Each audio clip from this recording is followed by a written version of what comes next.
አፖስትል አሁን ትክክለኛ ቤዚክ የሆነውን ጥያቄ ላነሳልን። አፖስትል አድርጎ ሾመ ማን ነው? መጀመሪያ አስጨርሰኝ። ሰምቻለሁ። ማን ነው አፖስትል ያደረገ? ለምንድን ነው አፖስትል ያልከው? ማን ነው? መጀመሪያ ዘጸአት 28 ላይ ያለው ዘጸአት 28 ነው አፖስትል ያደረገ። ማን ነው አፖስትል ያደረገ? ዘጸአት 28 ቁጥር 41 ላይ አንድ ሊቀ ካህን አለ። አፖስትል ማን ያደረገ? መጀመሪያ አንተን ማወቅ አለብህ። ቤተ ክርስቲያን አልኩህ እኮ። የቷ ቤተ ክርስቲያን ንገረኝ። የክርስቶስ ቤተ ክርስቲያን። የቷ ነች የክርስቶስ ቤተ ክርስቲያን? አንተን አፖስትል የትኛዋ ናት የክርስቶስ ቤተ ክርስቲያን ለአንተ? እሱ አስተረዳ። ቤተ ክርስቲያን የሚለውን ትምህርት ሳስተምር መተት ማለት ናት የክርስቶስ ቤተ ክርስቲያን ለአንተ አፖስትል አርጋ የሾመች የትኛዋ ቤተ ክርስቲያን? እንትና ቤተ ክርስቲያን አልልህም። ሄደህ ከጀርባ ማጣራት ትችላለህ። ቆይ አትሄድ። ቆይ ምንም ነገር አታውቅም። ምንም አለቅህም። እኔ አለቅህም አለቅህም። ክርስቶስ በእጅ ወደ ተሰራች የእውነተኛይቱ ምሳሌ ወደምትሆን ቅድስት አልገባምና፣ ነገር ግን በእግዚአብሔር ፊት አንድ ስለኛ አሁን ይታይ ዘንድ፣ ሁለት ወደ እርሷ ወደ ሰማይ ገባ ይላል። ወደ ሰማይ ገባ ይላል። ወደ ሰማይ ገባ ማለት ምን ማለት ነው? ቅድስቷ የት ነው ያለችው? አንድ ጥያቄ መምህር በረከት። ሁለተኛ ሰማይ ማለት የት ነው? ወደ ሰማይ ገባ ሲል ሰማይ ያለው የት ነው?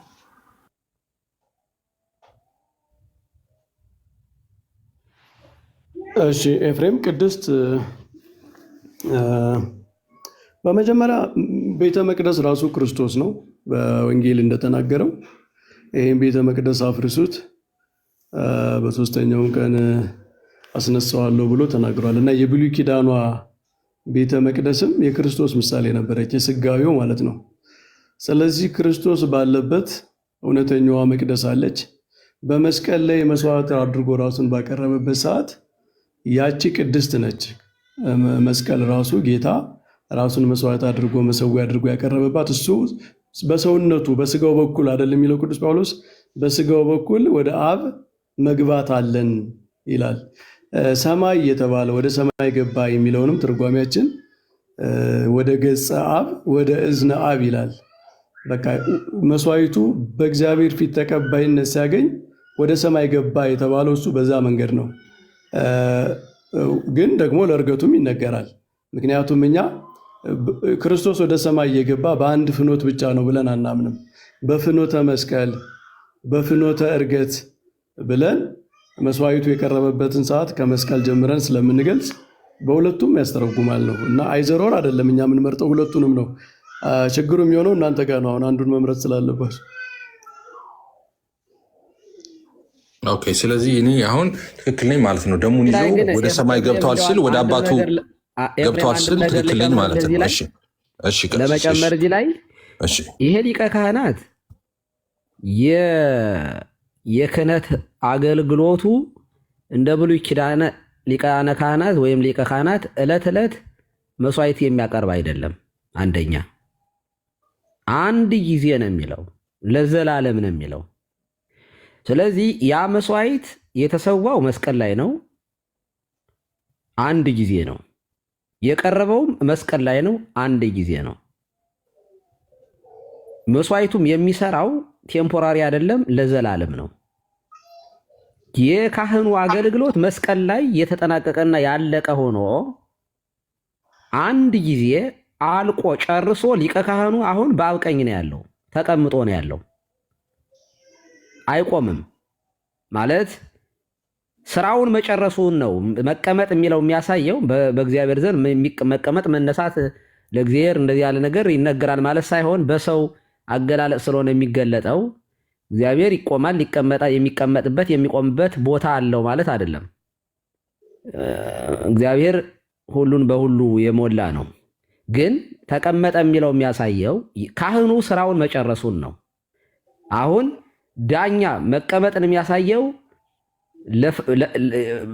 በዙፋን ላይ ተቀምጦ ከዚህ በኋላ የሚሰራውን ስራ ንጉስነቱን ነው የሚገለጠው።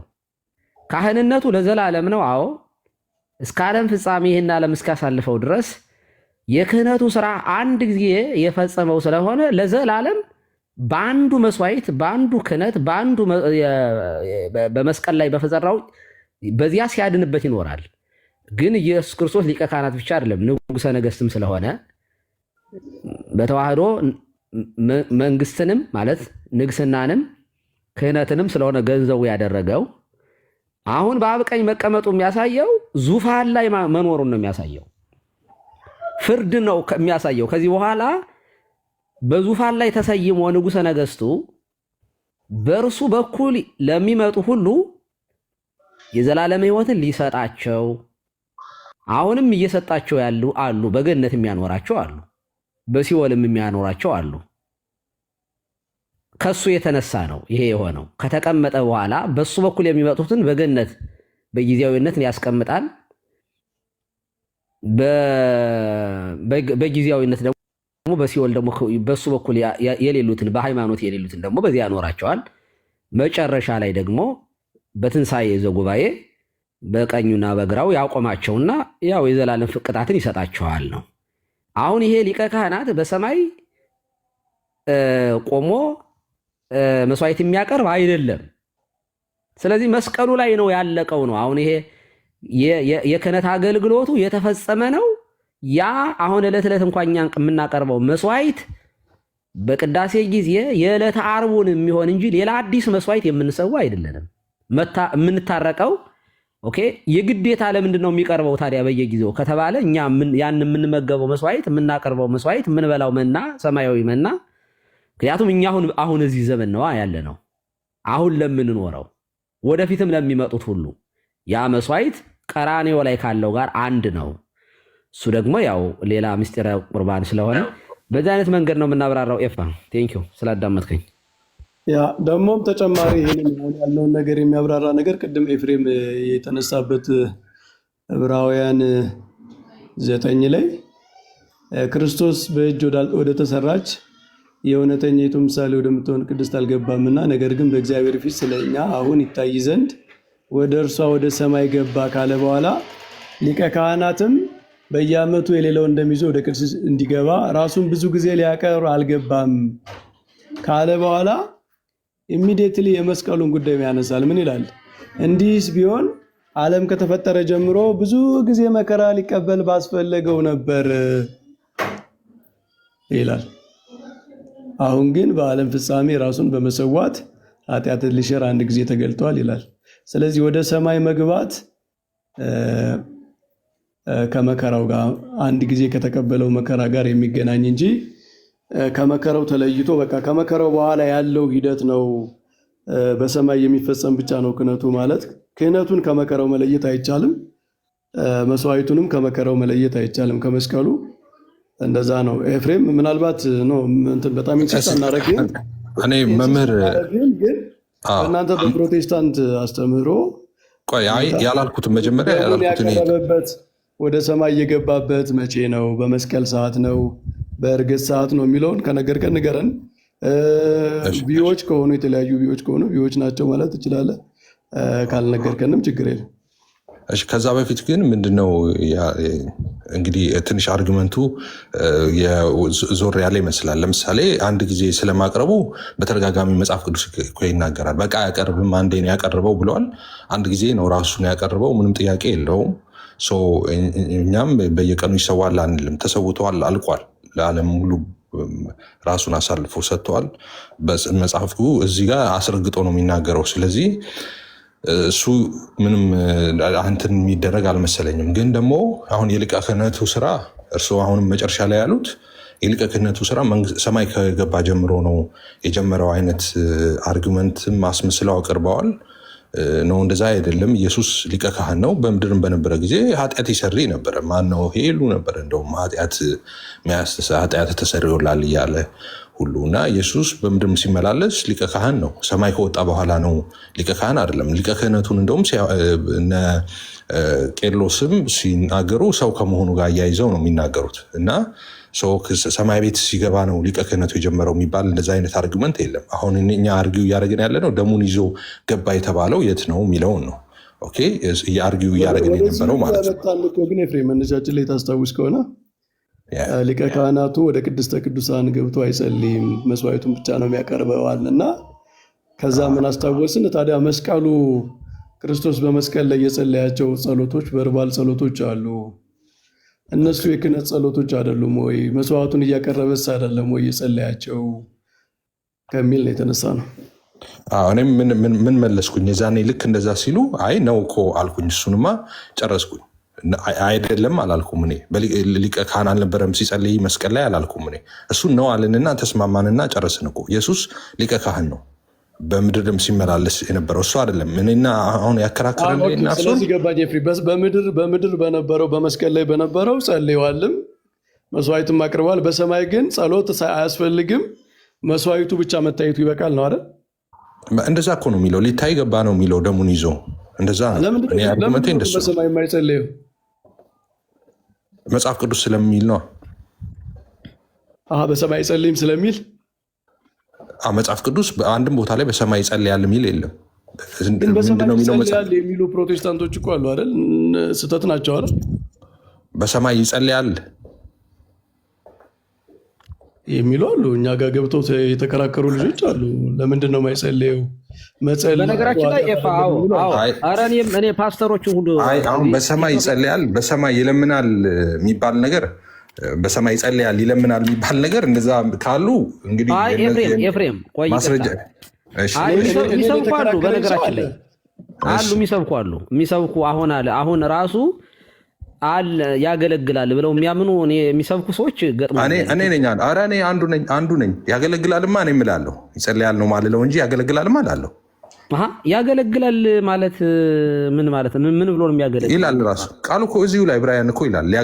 ሊያገለግል እኮ ይላል እኮ አገልግሎት አለው በሰማይ ኢየሱስ ይላል እኮ። አገልግሎቱ ምንድን ነው? ምን ብሎ ነው የሚያገለግል? ሊቀ ክህነት እኮ የሊቀ ካህናት አገልግሎት ምንድን ነው? ስለ ሊያማልድ አይደል? ሊያማልድ እኮ ነው የሚለው እኮ ሊያማልድ በህይወት ይኖራል ነው የሚለው እንደ ቃሉ ካወራህ ማለት ነው። እና ያ ደግሞ ምን ብሎ ነው? ምንድን ነው? ንግግር የለውም ምን የለውም፣ ዝም ብሎ በአርምሞ የሚደረግ ነው። በነገራችን ላይ ንግግር እኮ የኢየሱስና ቅድም ተናግሬ ነው ቀሲስዬ፣ ቅድም ተናግሬ ነበረ። የኢየሱስ ደም መናገር የአቤልን ደም ለምሳሌ ከአቤል ደም ይልቅ የሚጮህ እያለ ስለ ኢየሱስ ደም ይናገራል። ኦኬ፣ አቤል ለፍርድ እሱ ደግሞ ለምሕረት መጽሐፍ ቅዱስ እሱ ይናገራል። የአቤል ደም ይጮሃል ሲል አቤል ደም ወይኔ የገደለኝ እያለ ይጮሃል ማለት አይደለም፣ ሜታፎር ነው። ኦኬ፣ በአቤል የተደረገ ግፍ አለ። ያ ግፍ እሱ ራሱ ምንድነው? ሜታፎሪክ ፍርድን ይጠይቃል ነው። ልክ ስለ ኢየሱስ ደግሞ ሲናገር እሱ ደግሞ ምሕረትን ይጠይቃል ነው። ያ ማለት ደሙ ያወራል ማለት አይደለም። የኢየሱስ እያወራ ነው ማለት አይደለም። አገላለጡ ሜታፎር ነው። በአጠቃላይ ግን አገልግሎት አለው። የአቤል ደም እኮ የሚናገረው አቤል ስለሞተ መናገር ስለማይችል ነው። ክርስቶስ ለምንድን ነው የማይናገረው ነው? ክርስቶስ ለምንድን ነው የማይናገረው? ደሙ ከተናገረ እሱ የማይናገረው ለምንድን? በህይወት ይኖራል የሚለው የሚያሳየው ያኛው ሞቷል፣ ይሄኛው ግን በህይወት አለ ነው። ንጽጽሩ ራሱ እንደዚያ ነው። ኦኬ፣ ቆይ የአቤል ደም አንድ ጊዜ ቃላት እንደሱ እንደ መምህር በረከት እንዳሉት አይደለም። ላውጣው አንድ ጊዜ እንደሚሉት አይደለም። እርስዎ እንዳሉት አይደለም። ልክ እኔ እንዳልኩት ነው። ላውጣው ሙቶ እንኳን እኮ የሚል እናንብበው። ቃላቱን አንድ ጊዜ እናውጣው። አንድ ጊዜ ድምፄ ላሰማል በዛው ሰላም 5000 ዘመን ሆነ እኮ አዳም ኤፊ እንደሳቸው እንዳሉት አለ ምን እንዳልኩት ነው።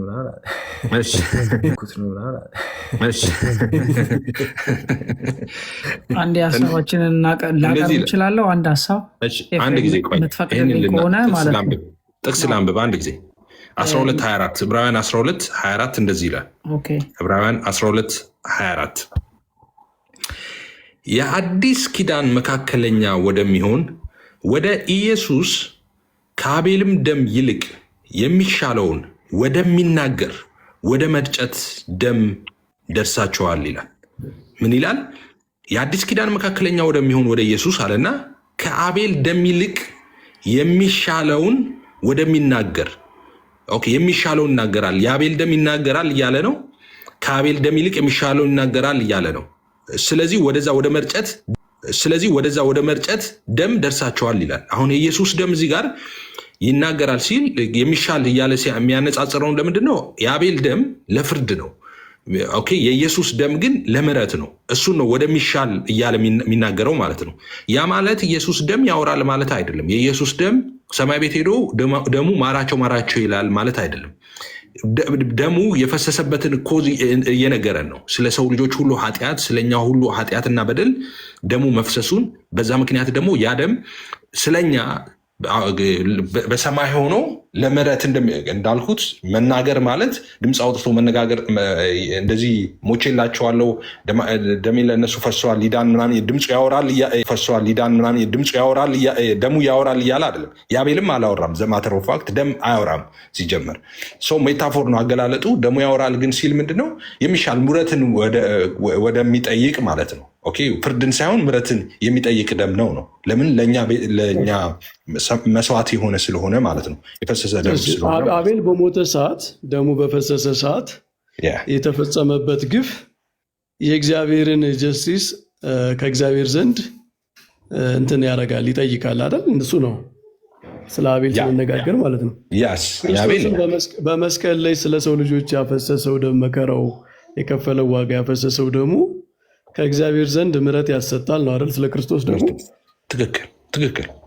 በቃ ስለዚህ እሱ እኮ በቃ አንዴ በመስቀል ላይ ያለቀ ነገር ነው አይደል? አቤልም አንድ ጊዜ ነው የሞተው ያለቀ ነገር ነው አይደል? አቤልም አንድ ጊዜ ነው የሞተው ደሙ የፈሰሰው፣ ክርስቶስም ደሙን በመስቀል ላይ ያፈሰሰው አንድ ጊዜ ነው።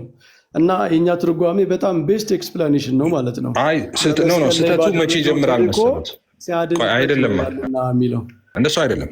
አሁን የሶር ከተነሳንበት ፖይንት ጋር የተሰሩት መጨረሻ ላይ የተሰሩት ኤክሰጀሲስ ትክክል አይደለም። ምንድነው? ኦፍኮርስ አንድ ጊዜ ነው ደግሞ የፈሰሰው። ይሄ ነገር ባንነጋገርበት ደስ ይለኛል። አንዴ ነው፣ ይሄ የታመነ ትምህርት ነው። አንድ ጊዜ ነው፣ ሁለተኛ ሶስተኛ አይደለም። መጽሐፍ በግልጽ ተናግሯል። አንድ ጊዜ ነው በቃ በቀራንዮ አደባባይ ላይ በመስቀል ደሙን አፍስሷል። አንድ ጊዜ፣ ሁለተኛ አያደርግም። መጽሐፍ ቅዱስ እሱን ተናግሯል። ስለዚህ እሱ ላይ ዳውት ስለሌለን እሱ ላይ ባንነጋገር። ግን ያ ደም ዛሬም ሰዎችን ከኃጢአት የሚያነጻው ደም እሱ ነው። ለሰዎች ይቅርታ የሚሰጠው ያ ደም ነው። ሰዎችን የሚያነጻው ያ ደም ነው። መጽሐፍ ቅዱስ በግልጽ ነው የሚናገረው። ቅድም ልጆች የኃጢአት አትስሩ የሚልበት ቦታ ላይ እዛ ላይ ራሱ በደንብ ስፔሲፊክ አድርጎ ይናገራል። የኢየሱስ ደም ቀራንዮ አደባባይ ላይ የፈሰሰው ደም ዛሬም ሰዎችን የሚያጥበው የሚያነጻው የሚቀድሰው ያ ደም ነው። አክቲቭ ነው ደሙ። አሁንም አክቲቭ ነው። ሰርቶ ያለፈ አይደለም ደሙ። አሁንም ለዘላለምም ያው ሆኖ ሰዎችን ሲቀድስ፣ ሲያነጻ፣ ሲያድን፣ ሲያጥብ ይኖራል ማለት ነው። እሱ ለሁላችንም የታመነ ነው። የክርስቶስ ደም የሰው ልጆችን ሁሉ ኃጢአት ያነጻል የሚለው የሚያለያይ አይደለም። ግን በቃል አይደለም የሚናገረው። ክርስቶስ በሰማይ ይለምናል ይማልዳል ሲባል የቨርባል ፕሬየር አይደለም አልክ። ደሙም አይናገርም፣ ግን የደሙ ስራ ውጤት ስርየተ ኃጢአት ያስገኛል አልክ። ስለዚህ አይናገርም አላልኩም። ደሙማ ይናገራል አልኩኝ እኮ። ሲናገር ግን ሜታፎር ነው አገላለጡ። ደሙ ይናገራል ማለት ማራቸው እያለ ያወራል ማለት አይደለም ነው ያልኩት እንጂ ደሙማ ይናገራል። ለምን አይናገርም? መጽሐፍ ቅዱስ እኮ ይናገራል። ምን እያለ ነው የሚናገረው ደሙ? ምን እያለ ነው የሚናገረው? መጽሐፍ ቅዱስ ላይ አልተጻፈም። ደሙ እንደሚናገር ግን ተጽፈዋል መጽሐፍ ቅዱስ ላይ። ማራቸው አይደለም ስላልክ ነው። ማራቸው እንዳልሆነ እኮ እንዳልሆነ ያወኩት በምን ጌታ ኢየሱስ ይባርኮት። መምህር ቆንጆ፣ እንዴት አወክ? የአቤል ደም ገደለኝ ቃይል ገደለኝ አላለም። ኦኬ ገደለኝ አላለም። የአቤል ደም ከኢየሱስ ከአቤል የተሻለ የተባለው አቤል ኦኬ የፍርድ ነው። ኦኬ በግፍ ስለተገደለ ምንድን ያለ ታዲያ? ሜታፎር ነው እኮ አልኩኝ። ምላስ አውጥቶ አይደለም ደም ምላስ አውጥቶ አይናገርም አልኩኝ። ምላስ ባያወጣም ግን ለእግዚአብሔር የተናገረው ምንድን ነው? የአቤል ደም ፍርድን ሪኩዌስት እንደሚያደርግ ግን ይታወቃል። ፍርድን ነው ሪኩዌስት የሚያደርገው። እሺ የክርስቶስ ደም ምንድን ነው የሚናገር? ምክንያቱም ወደ እኔ ይጮሃል ብሎ እዛ ጋር የተናገረውን ኮንቨርሴሽን ካየ ግልጽ ነው። እግዚአብሔር ወደ ቃይል መጥቶ የክርስቶስ ደግሞ ለፍርድ ነው፣ ለምሕረት ነው፣ ለይቅርታ ነው፣ ለቸርነት ነው የሱ ደም ነው። ስለዚህ የክርስቶስ ደም ማራቸው ይቅር በላቸው ነው የሚለው እኮ። እንደሱ ይህ እንትን አይደለማ እኮ እሱ አገላለጡ ሜታፎር ነው። አሁን ለምሕረት ነው፣ ለይቅርታ ነው። ኦኬ እኛን ለማጠብ ነው። እንደዚህ ካልኩኝ ሀሳቡ እንደዛ ነው መጽሐፍ ቅዱስ ያስቀመጠው እንጂ እንደዚህ ይላል ብዬ አሁን አረፍተ ነገር አልሰራም። ግን የፍሬም ዘሌዋውያን 16:21 ላይ እኮ እኔ አሁን ቅድም በጣም ረዥም ሊቀ ካህኑ እኮ ወደ መቅደስ ገብቶ እኮ ወደ ቅድስተ ቅዱሳን ሲገባ እኮ የረዥም ጊዜ ጸሎት እኮ አለው እኮ በጣም የሚቆይ ዝም ብሎ ምንም ሳይተነፍስ በአርምሞ ነው የሚወጣ ብለህ ነው የምታምነው እንዴ?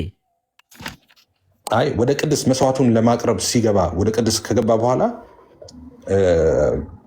ካህኑ ይጸልያል ምንም ነገር የሚል መጽሐፍ ቅዱስ ላይ የለም። የይቅርታ መስዋዕት እኮ ነው ይዞ የሚቀርበው እኮ ይቅር በላቸው ምናምን አይልም። አንድም ቦታ ላይ መጽሐፍ ቅዱስ የለም። ለምሳሌ ዘሌዋውያን 16:21 እስኪ አንበው። እሺ ዘሌዋውያን 16:21 እሺ እንደዚህ ይላል። እልከኛ ሰው ነው። አሮንም ሁለቱን እጆቹን በሕያው ፍየል ራስ ላይ ይጭናል። በላዩም ላይ የእስራኤል ልጆች በደል ሁሉ መተላለፋቸውን ሁሉ ኃጢአታቸውንም ሁሉ ይናዘዛል። በፍየሉም ራስ ላይ ይናዝዛል። አሁን እዚህ ጋር ይናዝዛል። ኦኬ እሺ። በፍየሉም ራስ ላይ ያሸክመዋል፣ በተዘጋጀውም ሰው እጅ ወደ ምድረ በዳ ይሰደዋል ይላል። አሁን እዚህ ጋር ሊቀ ካህን መናዘዝ የሚባል ነገር እንዳለ ትክክል ነው የሚያሳየው እኮ። ኑዛዜ አለ፣ መናዘዝ የሚባል ነገር አለ። ወደ ቅድስት ውስጥ እኮ የሚደረግ እኮ አይደለም። ይሄ ሰውየው አጠገቡ እያለ ወደ በረሃ ስለሚልከው እኮ ፍየል ነው የሚያወራው እኮ። አሁን ይሄ ኑዛዜ የሚባለው ነገር ስርዓቱ ለአሮን የተሰራው ስርዓት ስለሆነ በዛ ወደ ቅድስተ ቅዱሳን የሚለው ያው የአሮን አገልግሎት በድንኳን የነበረ አገልግሎት ነው። በኋላ እያደገ የመጣ እንደሆነ ሁላችንም እንረዳለን። ስለዚህ የኑዛዜ የሚባል ነገር አላቸው። ለምሳሌ እንደው መስዋዕት ሲያቀርቡ የነ ኤልያስን እንኳ መስዋዕት ብንመለከት የኤልያስ መስዋዕት ስንመለከት ጸሎት አለበት አይደለ? ኤልያስ አለበት። እሱ እንኳ አሁን በጉ ላይ እንደሱማ መስዋዕት የሚያቀርቡት ላይ ንዛዜው ምናምን እዚህ ባለው ኦርደር አለ እኮ። ወደ ቅድስት ከገባ በኋላ ሰው ካህን ግን በፍጹም አንድም ስፍራ ላይ ይጸልያል የሚል ነገር የለም። መስዋዕት ብቻ ነው አቅርበው የሚወጣው ወደ ቅድስት ወር ከገባ በኋላ ምንም ጸሎት አይጸልዩም። እኔ ብዙ መጽሐፍ አንብቤ ያለው ከዚህ በፊት ዲቤት ስለነበረኝ በዚህ ጉዳይ ላይ የለም፣ አንድም ቦታ የለም እንደዛ። ግን የቤተክርስቲያን አባቶች የተረጎሙትን አይተሃል? ማብራሪያቸውን በጣም ብዙ ዶክመንት ነው ያየሁት። በዛ ጊዜ ታልሙድ መጽሐፋቸውን ምናምን አንብሃል? ታልሙድ እሱን አላየውም፣ ግን በጣም ዲፕ ሰርች አድርግ ያለው እንዳልኩት ዲቤት ስለነበረኝ ከዚህ በፊት እውነት መናገር ይሄንን ያንተን እንትን ዛሬ ነው ስትል የሰማሁት። ምንም ነገር አይናገሩም፣ ዝም ብለው አቅርበው ነው የሚወጡት። ይሄ ቲክቶክ የሚጠቅመው አንዳንድ ነገሮች እንደዚህ ያሉትን ነገሮች ለማየት ይረዳል እና ጥሩ ነው። ቴንኪው። ግን ዝም ብለው ያን ያህል 2፣ 4 እና 5 ሰዓት ሙሉ ምንም ሳይተነፍሱ ነው የሚወጡ ካልክ እንደና አባጋት ነበሩ እያልክ ነው። ስለዚህ እኛ ካህናት መምህር በረከት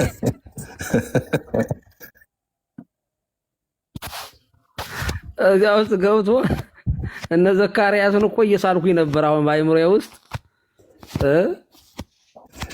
ማይጠሩን።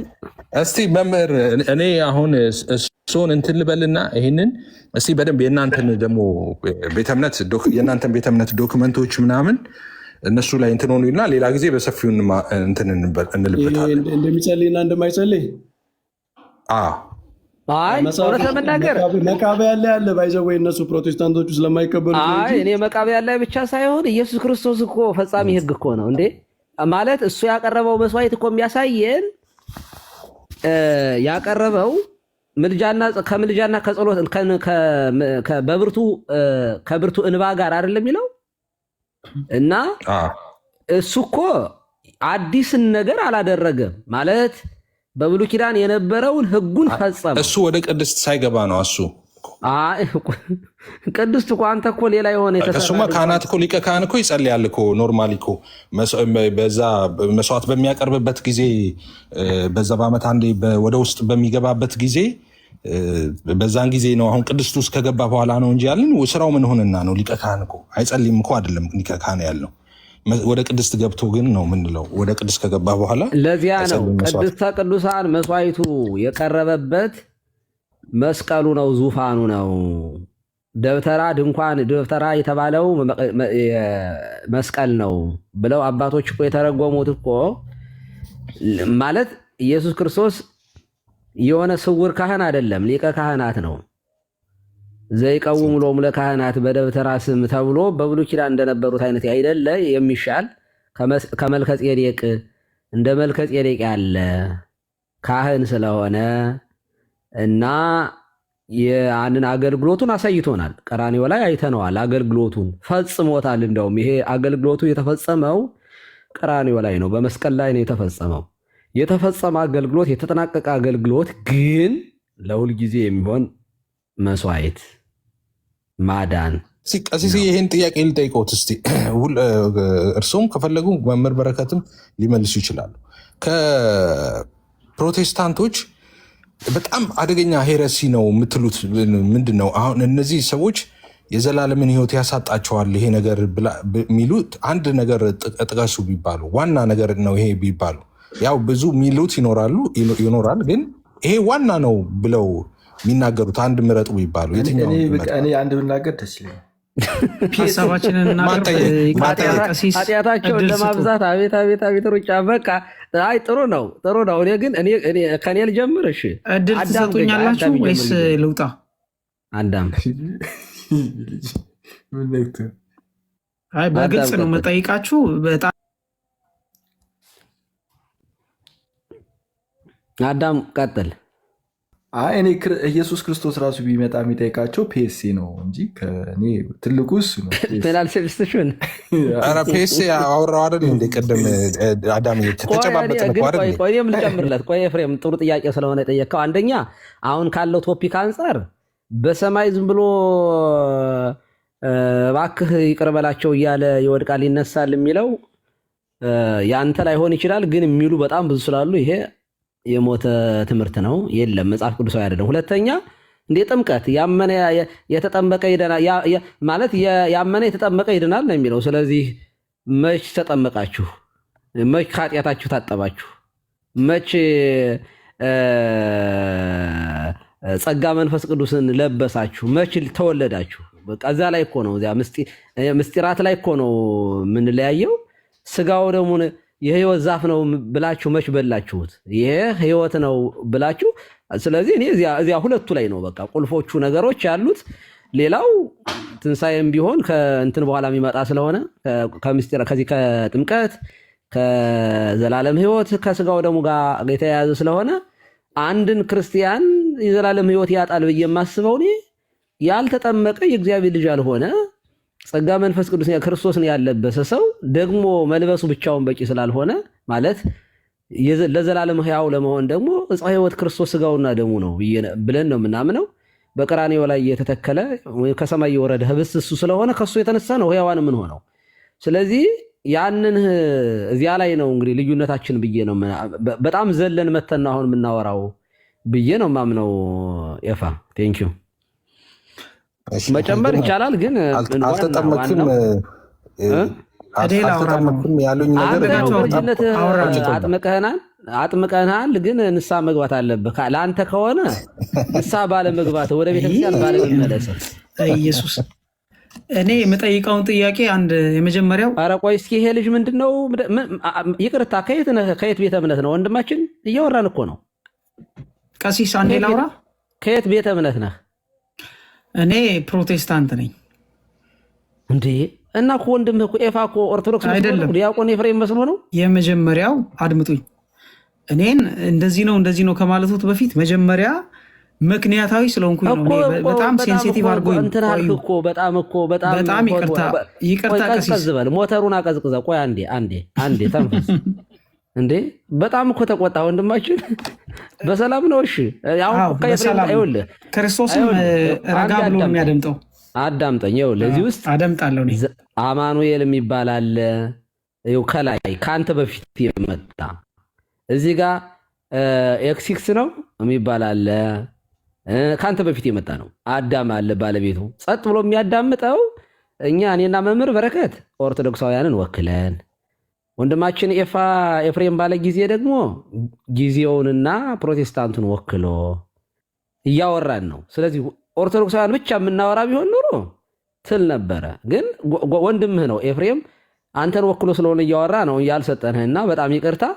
ሞቲቭ ትክክል አይደለም። ለዛ ነው ላስተካክለው ነው የገባሁት።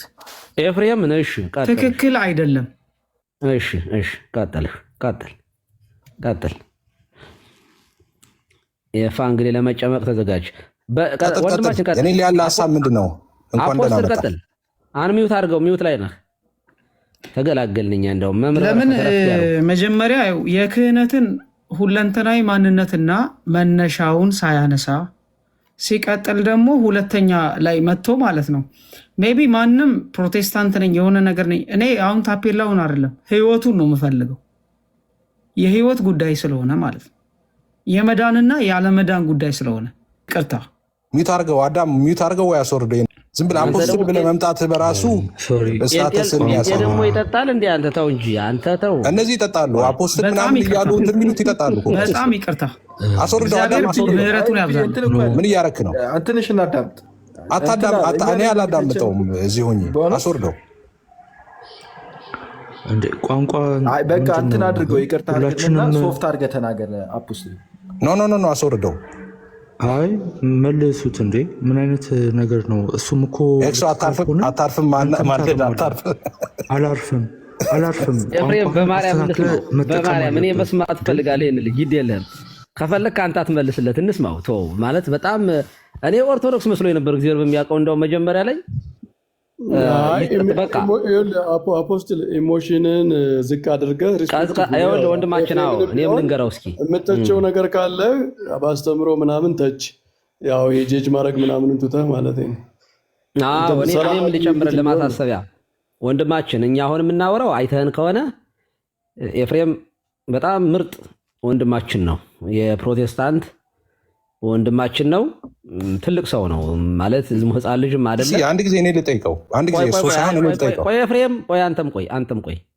እና አሁን የምናወራው ፍሬንድሊ እውነት ለመናገር በጣም ለማወቅ ለመረዳት ነው እንጂ ጴንጤ እንትን ኤፍሬምን ኦርቶዶክስ ስላላደረጋችሁት አትገባትም የሚለኝ ጌታ ስለሌለ እኔ እዚህ ውስጥ ክርክር ጭቅጭቅ አያስፈልግም በየትኛውም እንደውም ጭቅጭቅ ንትርክ ከሆነ ኃጢአት ስለሆነ እንደዚህ አናደርግም ስለዚህ ትምህርትህን በደንብ ሚስ አንደርስታንድ አድርጎናል የምትለውን በተረጋጋ ሁኔታ ሪስፔክት ባደረገ ሁኔታ ተናገር ወንድማችን አፖስትል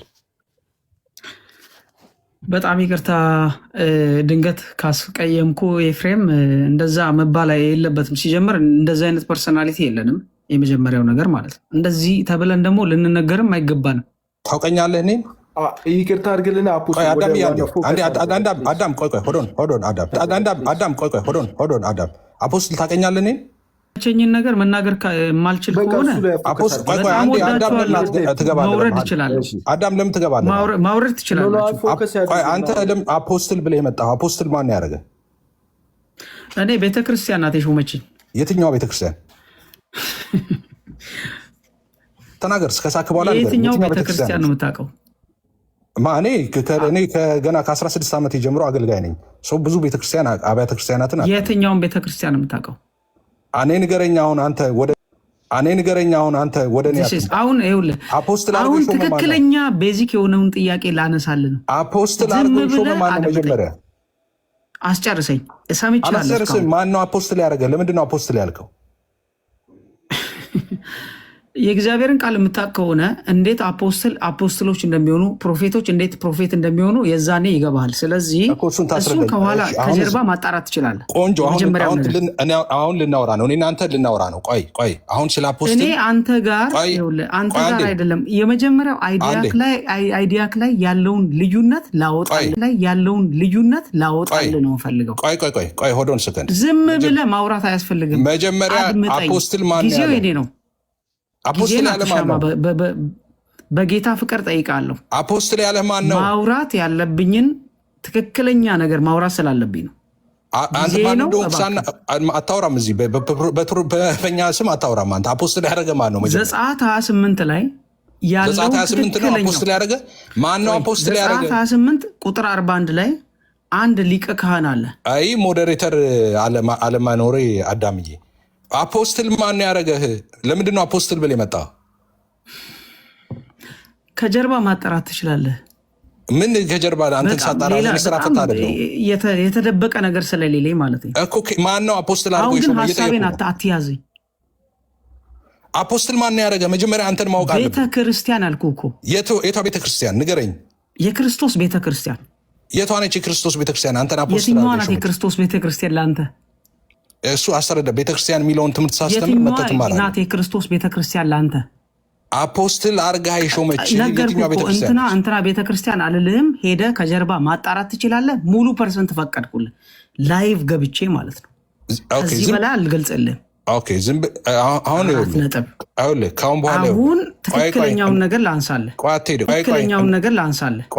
ምንም ነገር ምንም አለቅህም። እኔ አለቅህም። ለምን መሰለህ አለቅህም? ይኸውልህ በሊቀ ካህኑ ማንነት ላይ ተረማምደ የምትገልጸው ማንነት የለም። አፖስትል እንዳትለው አዳም አፖስትል እንዳትል ከም በኋላ ስሙ ጠይቀውና በስሙ ጥራው። እሺ እንደዚህ እናድርግ። አንድ ጊዜ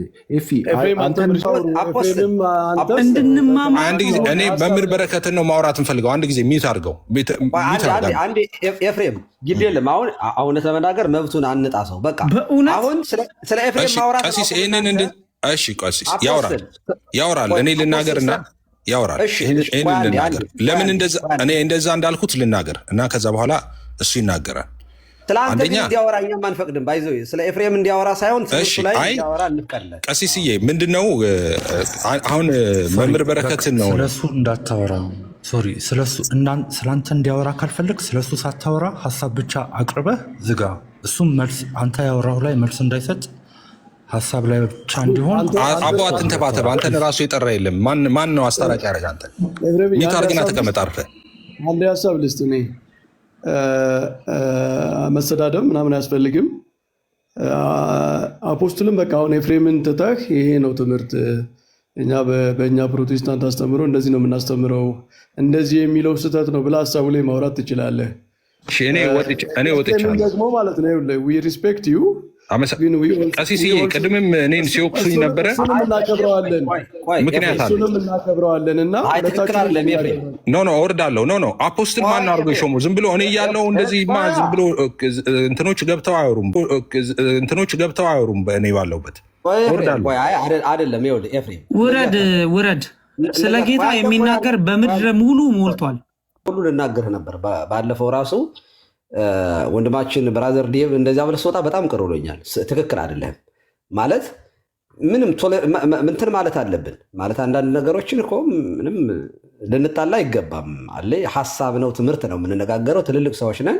ቆይ ቀሲስዬ እንደዚያ ከማለቶት በፊት እኔ አሁን እሱንም ልቀየሞት ነው። ልክ እንደ መምህር በረከት አንዴ ኤፍሬም አስጨርሰኛ። ለምሳሌ እኔና መምህር በረከት መሬት ላይ በሆነ ነገር ልንጣላ እንችላለን፣ በግል ጉዳያችን ላይ ምናምን። እኛ የምናወራው ግን ትምህርት ላይ ስለሆነ ከእሳቸው ጋር እኔ አላወራም። ያው ውስጣችን ላይ ቅሬታ ስላለ ልል እችላለሁ። ሁለታችን እኔ ከእሳቸው ጋር አላወራም ማለት ይቻላል። ግን ከሌላ ሰው ጋር ያወራሉ እሳቸው፣ እኔም ከሌላ ሰው ጋር አወራለሁ። ልክ አንተም እንደዚያው። ለምሳሌ እንደው ያስቀየምህ እንኳ ሰው ቢኖር ኦኬ፣ አንደኛ ሳትናገር ዝም ብለህ ብትወጣ ጥሩ ነው፣ የሰዎችን አይምሮ እንዳይጎዳ ማለት ነው። ከሆነ ደግሞ ከሌላ ሰው ጋር ማውራት፣ እንደዚህ ካለው ሰው ጋር ሪጀክት ማለት ትተውና ንቀህ ትተውና መቀጠል ቋሚ የሆነ ነገር። እኔ አሁን ለአንተ ይሄንን የምልህ ምንድን ነው፣ እኔ በጣም ጥሩ ሰው ነህ ለእኔ። በጣም እውነቴን ነው፣ እግዚአብሔር ምስክሬ ነው። ስላለህ ሳይሆን በሌለህበት ሁሉ ነው የማወራው። ለእኔ በጣም ጥሩ ሰው ነህ፣ ግን ሌሎቹ ላይ ሀት ምናምን ትሆንባቸዋለህ፣ በጣም ትቆጣለህ ምናምን። አይውሽ ከኔ ጋር የምታወራው ቋሚ ፐርሰናሊቲ ቢሆን በጣም ደስ ይለኛል ኤፍሬም። በጣም ጥሩ ነገር ስለሆነ ማለት ነው። እኔን እንዴት አድርግህ እንደምታሸንፈኝ እኔ ስለማውቀው ማለት ነው። እንደዚህ አድርግ። ስለዚህ ልጁ ያወራ፣ ራሱን ችሎ ያወራ፣ ተው። ከዚያ አንተ ደግሞ መልስ ሰጠዋለህ፣ ምንም ችግር የለውም። እኔ ደግሞ እሱና በረከት ያለኝ መምህር በረከት ላይ ያለኝን ቅሬታ ልንገሩት። ሁለታችሁም ላይ ያለኝን ቅሬታ ማለት ነው። በቀደምም ብሌም ሲያደርጉ ስለነበር መምህር በረከትን ስለሰማቸው እንደዛ ማለት ነው። እና አይ ቲንክ ራሽናል መሆን አስፈላጊ ነው። ከእናንተ በአትሊስት ይህንን ኤክስፔክት አደርጋለሁ። ይሄ ልጅ እኔን አያውቀኝም፣ ቢያውቀኝም ገብቶ እንደዛ አይናገርም፣ እርግጠኛ ነኝ። ታውቀኛለህም ስለው አላውቅም ንግግር ይገልጣል አለ። ኦኬ አፖስትል እኔ እናንተ እንተዋወቃለን። ምንድነው ቅሬታ? እንደሱ አትበልኮ ብለነዋል። ፐርሰናል አረከው እኮ የክርስቶስን ነገር እያወራ ፐርሰናል አረከው። እሺ ፐርሰናል አረከው አልክ። ሚዩት አድርግ። ፐርሰናል ማለት ይኸውልህ የራስን ማንነት ለመግለጥ የምትሞክርበት ማንነት ለራሱ ራስን ይገልጣል። አፖስትል እንሰጣለን፣ ምንም ችግር የለውም። ተረጋጋና ኤፍሬም ለእኛ ግን ሶሪ እንድንልህ ንገረን። የኔንም ልንገራችሁ። ልንገራችሁ ነው ያልነው አይደል? እንደዛ እኮ ነው። አንተንም አክብር ነው። ኦኬ እኮ መምህር በረከት ልንገራችሁ። አንደኛ ከኔ ጋር አልነበረም መጨረስ የነበረባችሁ፣ እሱ ነበር ወዲያው መቆጣት የነበረባችሁ። ለምንድን እኔ እንደዚህ ብዬ ስለ ጽድቄ ስሟገት እንደ ሳውል እንትን የምል ሰው አይደለሁም። እኔ ግን በህይወት ስሜ ተነስቶ የሚያውቅ ሰው አይደለሁም። ሰው በቀጭን ስለት እንደሚራመድ እንደዛ ተራምጄ የኖርኩ ሰው ነኝ። እንደዛ መኖር ሰው ነኝ።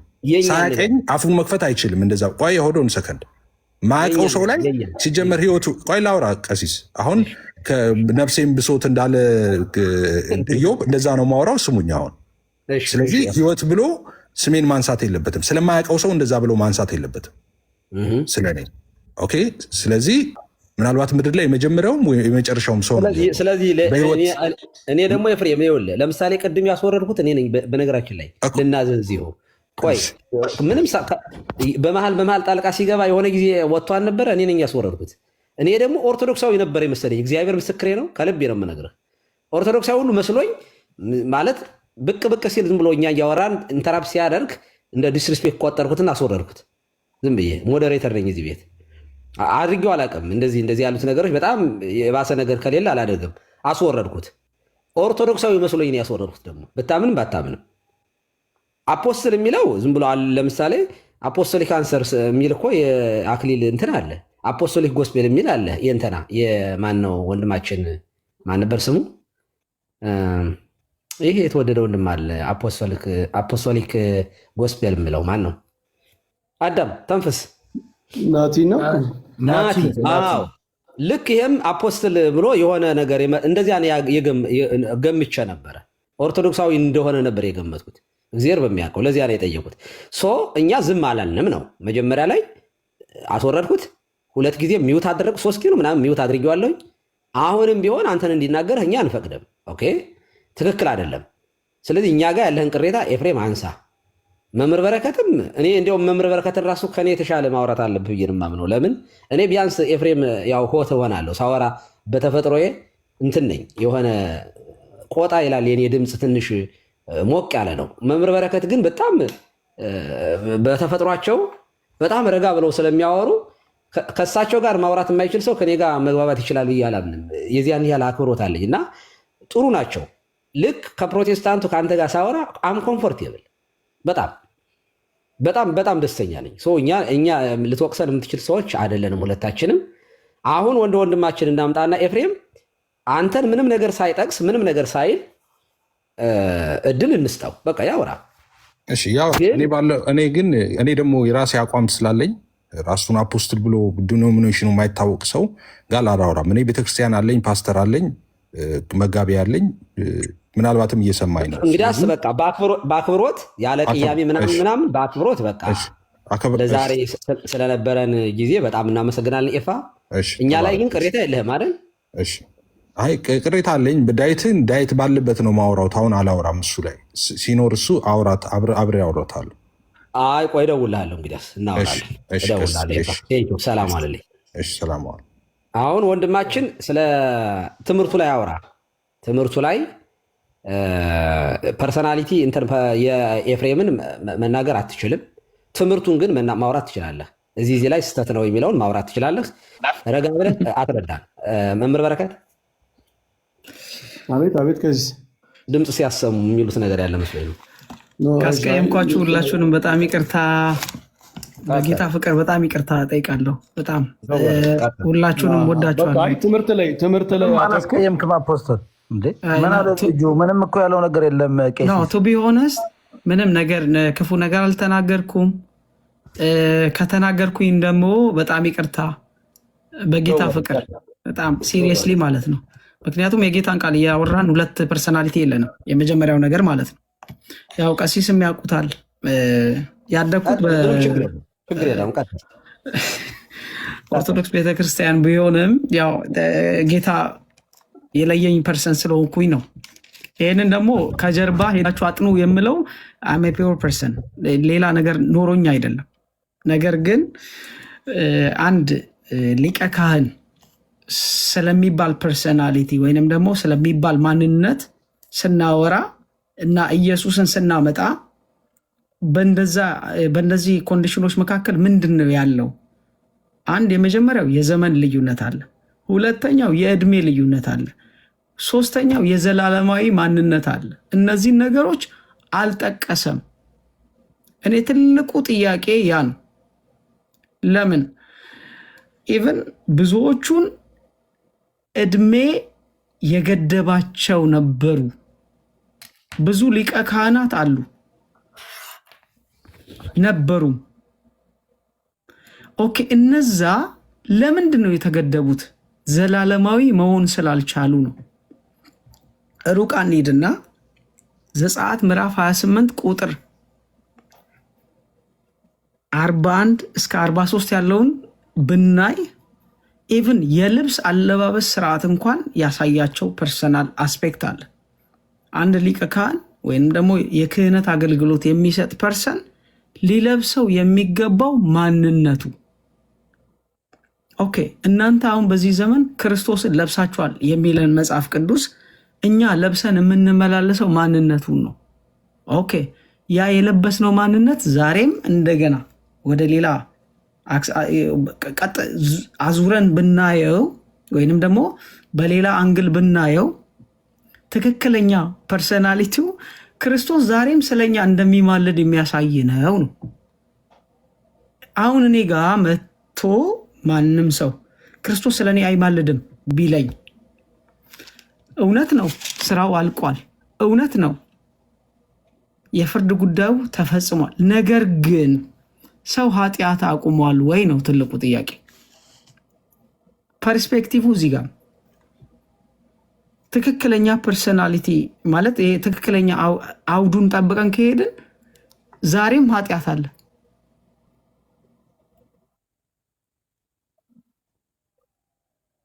ዛሬም ኃጢአት እየተሰራ ነው።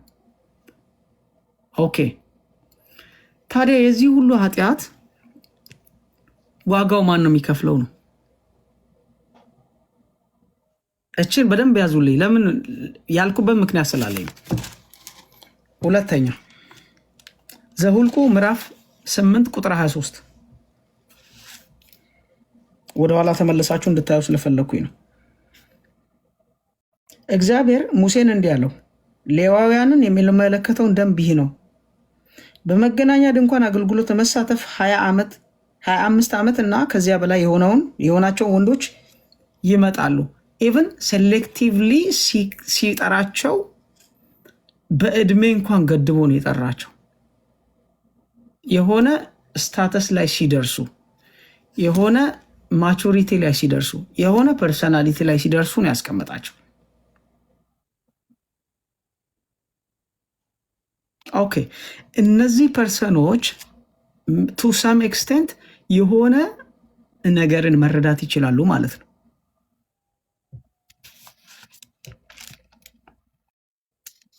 እስከ 26 ያለውን እናንብብ። እድሜያቸው 50 ዓመት ሲሞላ ግን መደበኛ አገልግሎታቸውን ይተው ዳግም ስራ አይስሩ ይላል። ለምንድን ነው ታሳጥሯል? ሀሳብህን ፎከስ አድርገው አፖስትል። ዋናው ልዩነት ጋር ኮምፕሌን ያለ ሀሳብ ጋር ቢሆን ጥሩ ነው። ምክንያቱም አሁን የምትላቸውን ነገሮች ቅድም በተለያየ አቅጣጫ ሆነን ስንነጋገር የነበርን ሰዎችም የተጣንላንባቸው ልክ ነው። አሁን ልመጣ ነው፣ ወደ ዋናው ነገር ልመጣ ነው።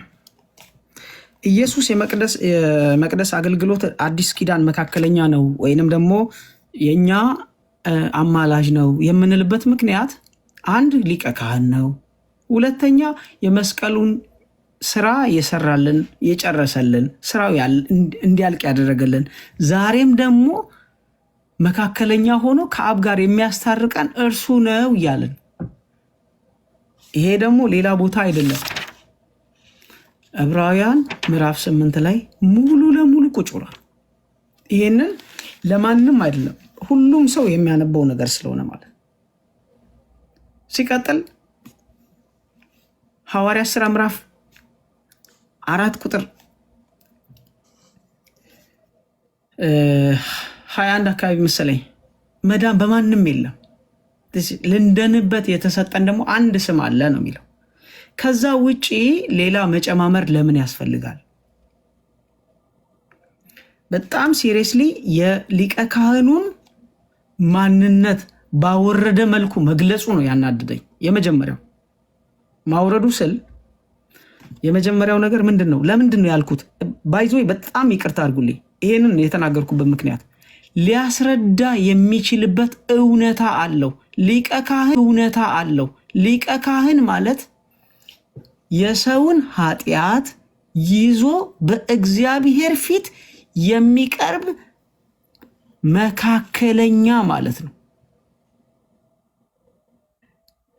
ሰዎች ነበሩ በሕጉ የተመረጡ። በዚህ ሁሉ ንግግር ውስጥ ልዩነት አልነበረም። ነበረ መምህር በረከት ነበረ። እርሶ ያልተረዱት ነበረ። መስዋዕቱ ይዞ ይቀርባል፣ የእኛ ጉዳይ አልቋል ብሎ ነው ያቀረበው። ዛሬም ደግሞ የእኛን ጉዳይ የሚማልድ አለ ነው። ቀጣይነት አለው ነው ያንተ ሀሳብ? አለው ነው የምለው። ምኑ ነው ቀጣይነት ያለው? ባውንደሪ አልተበጀለትም። ሰው ዛሬም ኃጢአት ይሰራል። ሰው ኃጢአት ዛሬም ይተገብራል። አፖስትል እያዳመጥ እሱም ጋር እዚህ ላይ ምንም ልዩነት አልተፈጠረም ከእኛም ጋራ። ግን አሁን አንተ ልዩነት የአንተ የተለየው ነገር ምንድን ነው? ዛሬም በአብ ፊት ይታይልናል፣ ይጸልያል፣ ያማልዳል፣ ስለኛ ኃጢአት ይቅር በላቸው ይላል ብለህ ነው የምታምነው አንተ? የስ በጣም በትክክል አዎ። ይሄ ቅድም ስንለው የነበረው አንዳንዶቹ የሚሉ አሉ ስንል እነዚህ ቅዠታሞች ናቸው ብሎ ስለነበረ እንግዲህ ተናዶ ነው ማለት ነው ወንድማችን። ይሄ ነው ያሞቀው። ስለዚህ ልዩነትህ እዚህ ላይ ነው ወንድማችን። ሌላውን ኤፍሬም በትክክል ገልጾታል። ከኛም ጋር አንደርስታንድ ተደራርገናል። በትክክል ስል በእሱ ትምህርት ማለት ነው። እኛ ከኛ ጋር ልዩነት አለው። ኦፍኮርስ ያ ወደ ቅድስተ ቅዱሳን የሚለው ላይ ቅድስተ ቅዱሳን ምንድን ነው የሚለው ገጻ ወይንም ደግሞ መስቀል የሚለውን እሱ ያንን አልተቀበለም። እዚህም ላይ ልዩነት አለ። መምህር በረከት ቀጥሉ። አልፏል። ኤፍሬም አሁን አይታይልንም ብሏል እንዴ? አሁን እኮ ይታይልናል ብሏል ኤፍሬም ማለት በአብ ዘንድ አሁን ይታያል ብሏል። የአፖስትል ግልጽ ያለ ነው የተሻለ። እኔ እውነት ለመናገር የአፖስትል ግልጥ ያለ ነው። ገለጥ ብሏል። አዎ የተገለጠ ነው። አፖስትል ይጸልያል። አሁን ቃል አውጥቶ ቨርባል ፕሬየር በሰማይ ያደርጋል ብለህ ነው የምታምነው? ባይዘው ይኸውልህ ኃጢአት አልቆመም አይደል? ደሙን ይዞ ወደ ቅድስተ ቅዱሳን ገባ ነው የሚለው። እሱ በኋላ እንመጣበታለን። አፖስትል ግልጽ ነው። ደሙን ይዞ ወደ ቅድስተ ቅዱሳን ገባ ማለት ኤፍሬምም ወደ ቅድስተ ቅዱሳን ገባ፣ በደሙ ደግሞ የገባው ለምንድን ነው? ከኤፍሬም ጋር ስንጠይቀው የነበረ ይልቅስ ሌሎች ፕሮቴስታንቶች ይጸለያልም ይላሉ። ክርስቶስ በሰማይ ምልጃ የሚለው ጸሎትንም ያጠቃልላል ይላሉ ስንለው አይ እኔ እንደዛ አልልም ብለዋል። አንተ ከዚህ የተለየ አመለካከት ከሌለህ ከኤፍሬም ጋር የምትለያዩበት ነገር እኔ ራሱ አልታየኝም። እሱ አይደለም። ለምን መሰለህ አሁን እዚህ ጋር እሱ ሲያስቀምጥ የነበረው አንድ ፖርሽን አለ። እኔ ዛሬ የምለው ዛሬም ኃጢአት አልቆመም። ዛሬም የሰዎች መሰናከል አልቆመም። ዛሬም ሰዎች ኃጢአትን ይሰራሉ። ነገር ግን በሰማያት ዋስትና አለን። ለምን? በየዕለቱ አይደለም፣ ዛሬም ሊማልድልን የሚችል ዛሬም ሊያስታርቀን የሚችል ሊቀ ካህን አለን ነው። ሊቀ ካህን ዋናው አገልግሎቱ ምንድን ነው? አፖስትል አንተን እንጠይቅህ፣ ይሄ ምልጃ ምንድን ነው? ጸሎት ነው? ይሄ ምልጃ ምንድን ነው? ጸሎት ነው? ምንድን ነው? ኖ ጸሎት አይደለም፣ የማስታረቅ አገልግሎት ነው። ምንድን ነው የሚያደርገው? ስለዚህ የማስታረቅ አገልግሎትን ቃል በቃል የሚለውን ነው የምነግርህ መምህር በረከት። የማስታረቅ አገልግሎትን የሚሰራው ወይንም ደግሞ አክት የሚያደርገው ኢየሱስ ክርስቶስ አለ በቅድስተ ቅዱሳን በአብ ቀኝ ያለው። እሱንማ መች ክዷል ታዲያ? እኛም አልካድንም፣ ኤፍሬምም አልካድንም። ኖ ዛሬ ጸሎት አይደረግም ወይንም ደግሞ ፕሬ አይደረግም አይደለም። ይህንን የሰራነውን ነገር ይጸልያል፣ ፕሬ ያደርጋል። አሁን አክቲቭ አንትና ከረንትሊ አሁን በዚህ ሰዓት ላይ ስለ አንተ ይለምናል። ከረንትሊ የማስታረቅን አገልግሎት ይሰራልኛል እኮ። ምንድነው እሱ አገልግሎት? ጸሎትን ያጠቃልላል። ያ ማለት በአብና በእኔ መካከል ሆኖ የማስታረቅን አገልግሎት ነው የሚሰራው እንጂ ፕሬይ ማድረግ አይደለም። ስለኛ ይታያል ማለት ነው አፖስትል። ፕሬይ የሚባል ነገር ፕሬይ አይደለም። እኔ አሁን አልታይም። እኔ በክርስቶስ ስሆን ኦልሬዲ ሙሉ ለሙሉ እኔ በክርስቶስ ማንነት ውስጥ ነው መሆነው ማለት በክርስቶስ ማንነት ውስጥ ነው የምገባው። ያ ማለት የኔ የራሴ የምለው ፐርሰናሊቲ የለኝም ማለት ነው። ይቅርታ አድርግልንና ኤፍሬም ያለው እንደዚህ ነው እና አንተ ምናልባት እንደኔ አገላለጥ አልገለጠውም እና እኔን አላስደስተኝም ለማለት ነው። ኖ እሱ አደም እንደሱ አይደለም። እኔ የምታይበት ፐርሰናሊቲ የለም ነው ምለው።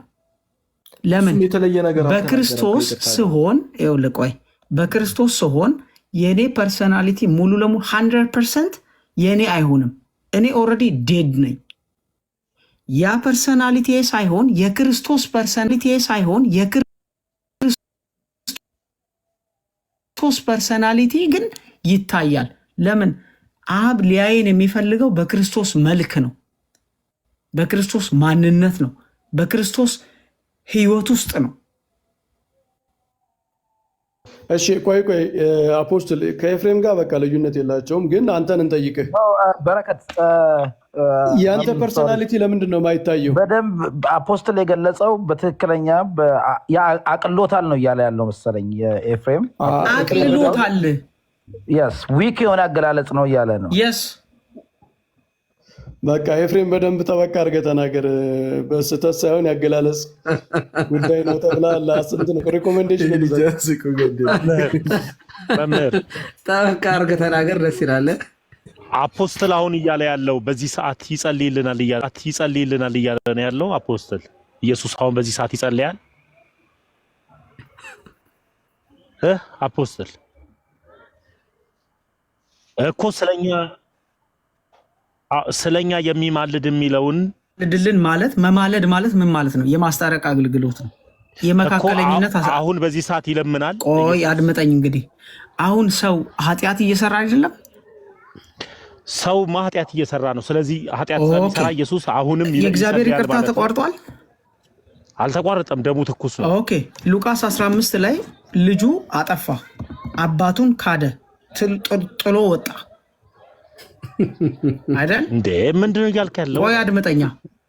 ልክ የመመለስን ፐርሰናሊቲ ሃንድል ሲያደርግ አጠር አድርገህ እንድትመልስልኝ አፖስትል ከይቅርታ ጋር ኢየሱስ አሁን በዚህ ሰዓት ዛሬም ይማልድልናል፣ ይጸልይልሃል፣ ዛሬም ይማልድልናል፣ የማስታረቅ አገልግሎት ይሰራል። ይማልዳል የሚለውን ይጸልይልናል፣ ይለምንልኛል ነው እያልክ ያለው? ደሙ ይሰራል እኮ ዛሬም እኮ ደሙ ትኩስ ነው። ቆይ እስኪ ቆይ አይደለም፣ ቆይ እኔ እኮ ያልገባኝ ተመስገን፣ እኔ ልጠይቅህ አይ ማወቅ ስለፈለኩ ማለት ደሙ እግዚአብሔር ማለት ነው። እግዚአብሔር አብ የበጎች እና የፍየሎች ደም ስላላስደሰተው የመጨረሻ መስዋዕት ያቀረበው ማንን ነው? ልጁን ነው። ኦኬ የልጁ ደም ዛሬም የማስታረቅ አገልግሎት ይሰራል ማለት ሁልጊዜ ስለኛ የሚቀርብ መስዋዕት ምንድን ነው? ስለዚህ አሁንም ኢየሱስ ስለኛ ኃጢአት የሚቀርብ መስዋዕት የልጁ በግ ነው፣ የልጁ ደም ነው። እባክህ ጥያቄን አልተረዳከውም። አሁንም ኢየሱስ በአብ ቀኝ ስለኛ ይለምንልናል ወይም ይጸልይልናል? ይለምንልናል፣ ይጸልይልናል፣ ይማልድልናል። ነው ቀሲስ ሲቀጥሉ ቀሲስ ዲበኩሉ ወይ መምህር ግልጽ እኮ ነው። እኔ ከኤፍሬም ትንሽ ይሄኛው ግልጽ ነው። በነገራችን ላይ የተወሰነ ልዩነት አለ። አሁን ሁለት አይነት እንትን ያለ ቅድም ስናነሳ ነበር ኤፍሬም ጋር ሆነን አሁንም ይጸልያል የሚሉ አሉ ስንል እነሱ ቅዠታሞች ናቸው ብሎ ስለነበረ እሱ ይመስለኛል ወንድማችን ያስቆጣው እና የተወሰነ ልዩነት ያለ ይመስለኛል። ልዩነት አለ። እንደዚህ አልተረዱትም እና እንደዚያ ከሆነ ቀጥሎ ሌሎቻችሁም ስለመጣችሁ እኔ ይበቃኛል።